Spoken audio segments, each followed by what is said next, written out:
சமூகத்துடைய வாலிபர்களே, இந்த உலக சோதனையில் சிக்கி தவித்து அல்லாஹ்வை மறந்து, ரசூலை மறந்து, தீனை மறந்து, தங்களுடைய நாட்களை அசிங்கங்களிலும் ஆபாசங்களிலும் அல்லாஹ் தடுத்த காரியங்களிலும் இணைத்துக் கொண்டு தங்களுடைய வாழ்வு முழுவதும் கேளிக்கைகளிலும் பொழுதுபோக்குகளிலும் நோக்கத்தை மறந்து, லட்சியத்தை மறந்து, குறிக்கோளை மறந்து, கால்நடைகளை போல அல்லது அதைவிட கீழான நிலையில் தங்களுடைய சிந்தனைகளை மலிந்து வைத்திருக்கக்கூடிய என் சமூகத்தின் வாலிபர்களில் பலர் இல்ல மாஷா அல்லாஹ், அல்லாஹ் பாதுகாத்தவர்களை தவிர, இந்த ஒரு கடமையை மறந்ததால் தான் உங்கள் வாழ்வு இப்படி இருக்கிறது.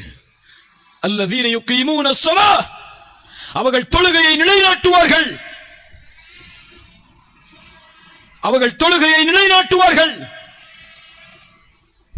வயுத்தூன ஸகாத், ஜகாத்தை கொடுப்பார்கள். வஹும் ராகிஊன், மேலும் சொல்கிறார் அல்லாஹ், ருக்கூஇல் அவர்கள் இருப்பார்கள்.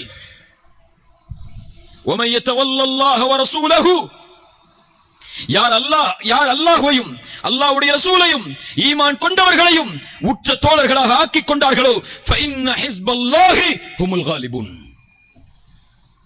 இவர்கள்தான் அல்லாஹ்வின் படை.